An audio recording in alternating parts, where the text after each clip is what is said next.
रहा हूं और गुरुजी मुस्कुरा रहे हैं। तो फिर उन्होंने कहा गुरुजी मैंने आपसे कुछ सवाल करा, मैं सफल होना चाहता हूं, सफलता के राज मुझे बताओ, मुझे क्या करना होगा सफल होने के लिए, कैसे मैं सफल हूं। तो गुरुजी फिर मुस्कुराए और मुस्कुराने के बाद में कहते हैं कि ठीक है, कल सुबह 5 बजे आप मेरी कुटिया पे आना, कल सुबह 5 बजे आप मेरी कुटिया पे आ जाना, मैं आपको सफलता के राज बताऊंगा। जो शिष्य था, जो उनका चेला था, वो घर गया, उसे नींद भी नहीं आई, करवटें बदलता रहा कि कब 5 बजे कब मैं पहुंचूं और कब मुझे सफलता का राज मिले और मैं सफल हो जाऊं। 3 बजे ही वो नहा धोकर तैयार होकर और 4 बजे तक गुरुजी की कुटिया पहुंच गया। गुरुजी ने बुलाया, 5 बजे था, लेकिन उसे उतावलापन ज्यादा था कि जल्दी सक्सेस होना चाहता था, सफल होना चाहता था, तो 4 बजे ही वो पहुंच गया। गुरुजी ने देखा, फिर मुस्कुरा गए गुरुजी। मुस्कुराने के बाद वो बैठ गया और घड़ी देखने लगा। गुरुजी ने 5 बजे बुलाया, जल्दी 1 घंटा और कटे। लगभग आधा घंटा कटा, 4:30 हुए। गुरुजी बोले आइए मेरे साथ। गुरुजी रहते थे गंगा के किनारे, कुटिया बनी हुई थी उनकी, तो उसे बोले आओ मेरे पीछे पीछे चले आओ, मैं तुम्हें सफलता का राज बताता हूं। उससे सुनकर उनके पीछे पीछे चल दिया सफलता का राज जानने के लिए। गुरुजी गंगा में घुसे, उस स्पीड के पीछे घुसा। गुरुजी और आगे बढ़े, उस स्पीड के पीछे पीछे चलता रहा। पानी बढ़ना शुरू हुआ, घुटने तक पानी आया, जांघों तक पहुंचा, कमर तक पहुंचा, कमर से थोड़ा और ऊपर पहुंचा। जब वो पानी लगभग सीने तक पहुंच चुका था गुरुजी के, और उस स्पीड के पीछे था उसके भी, तो गुरुजी एकदम पलटते हैं और पलटने के बाद उसका सिर को पकड़ते हैं और तेजी से दोनों हाथों से गंगा जी में डुबो देते हैं। जैसे गंगा जी में उसका सिर डुबोया गया, वो छटपटाना शुरू कर दिया। जब सांस रुकी, वो बाहर निकलने की कोशिश करे, अपने सिर को गंगा से बाहर निकालने की कोशिश करे, उतनी ही ताकत से गुरुजी उसका सिर दबाए रहे अंदर। Second, 10 second, 20 second, 30 second, 1 minute हुआ, 1.5 मिनट हुआ, 2 मिनट हुआ। वो ताकत लगा रहा था नीचे से अपने सिर को छुड़ाने की, उतनी ताकत से गुरुजी दोनों हाथों से उसका सिर दाबे हुए थे गंगा जी के अंदर, पानी के अंदर। जब गुरुजी ने देखा कि अब इसका काम तमाम होने वाला है, 1 सेकंड या 2 सेकंड पहले गुरुजी ने हाथ की पकड़ ढीली करी, उसने छटपटा के अपना सिर बाहर निकाला और हाँफता हुआ गुरुजी से बोला कि मैं आपकी इतनी इज्जत करता था, इतना मान सम्मान देता था, मैंने कभी आपके बारे में बुरा सोचा नहीं।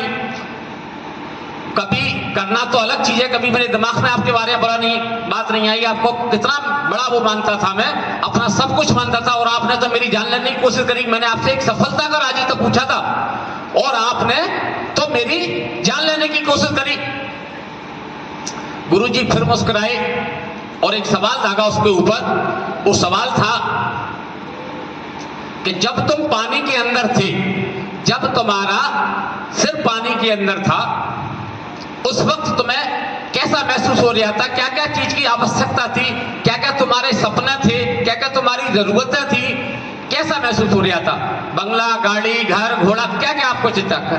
बंगला, गाड़ी, घर, घोड़ा? गुरुजी सिर्फ एक ही चीज मुझे नजर आ रही थी जब मैं पानी के अंदर था, जब मेरा सिर पानी के अंदर था, तो मुझे सिर्फ और सिर्फ एक ही चीज नजर आ रही थी कि किसी भी तरीके से एक सांस मिल जाए मुझे, किसी भी तरीके से एक सांस मिल जाए। एक सांस की जरूरत थी, मुझे कुछ नजर नहीं आ रहा था। तो गुरुजी बड़े प्यार से जवाब देते हैं, आप साथ लेके जाइए। वो जवाब नहीं मेरी जिंदगी बनाई है, वही जवाब आपको ड्रीम हाउस अचीवर बनाएगा। गुरुजी कहते हैं जिस तरीके से आपको पानी के अंदर सिर्फ और सिर्फ सांस की जरूरत थी, एक सांस दिख रही है आपको, इसी तरीके से किसी भी कार्य को करते हैं, किसी भी काम को करते हैं, तो उसी तरीके से कि आपको दुनिया की कोई चीज नहीं आए, सिर्फ और सिर्फ अपना एक टारगेट नजर आएगा, तो आप सफल हो जाओगे।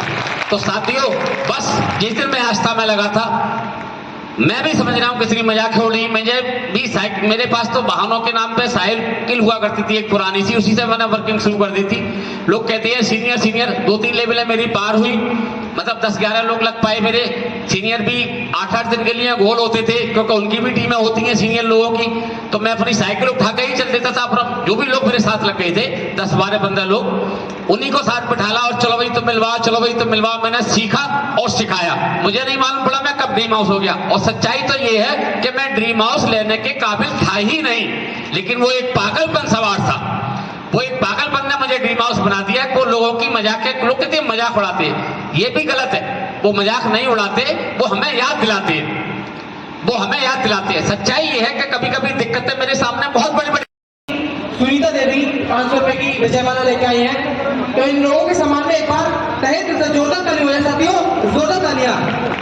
सर्वेश देवी। अब मुझे खींचने दो यार एक आध, मैं मना करता हूँ खींचने का था, मैं तो खींच ही रहा हूँ। क्या बात है, खुद की शादी में खुद ही मंत्र पढ़ना हो रहा है भैया। क्या आप लोग सभी लोग रेडी हैं? हाँ। एक बार जोरदार तालियां, स्वागत किया साथियों,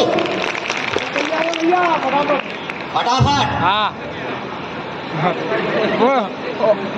ओम मंगलम भगवान मंगलम विष्णु मंगलम पुंडरीकाक्ष मंगलम तन्नो हरि हर हो। ओम भूर्भुवः स्वः तस्मै बर्कलिंगं भगवते वशे। एक दूसरे को माला अर्पण करो और संपन्न हुआ। तालियां हैं साथियों। और मैं 5 फॉर्म लगा के काम करती हूँ साथियों, और आप लोग देखते ही हैं गोल्डन का चेक तो मिल गया साथियों। और कोशिश तो मेरी ऐसी है कि सन 23 में मुझे सर डायमंड लेना ही है।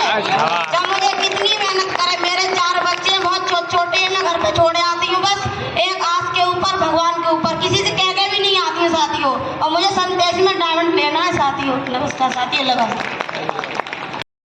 कपसिया से 2100 की माला लेके आए हुए हैं। चंदन सिंह गोरा से 500 रुपए की माला लेके आए हैं विजय माला। और सुनीता गोरा से 500 रुपए की विजय माला लेके आए हैं। तो इन सभी के सम्मान में एक बार जोरदार ताली हो जाए, जोरदार ताली हो जाए।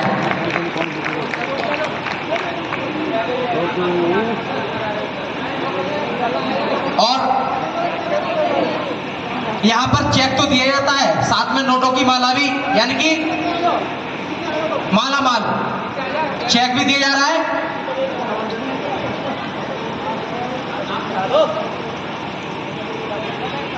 यहाँ जो है श्रीनिवास है, तो श्रीनिवास जी के लिए और इन फैमिली के लिए जोरदार तालियों से स्वागत करा जाए।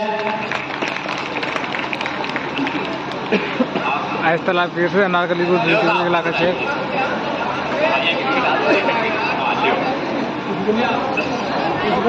हाँ जी।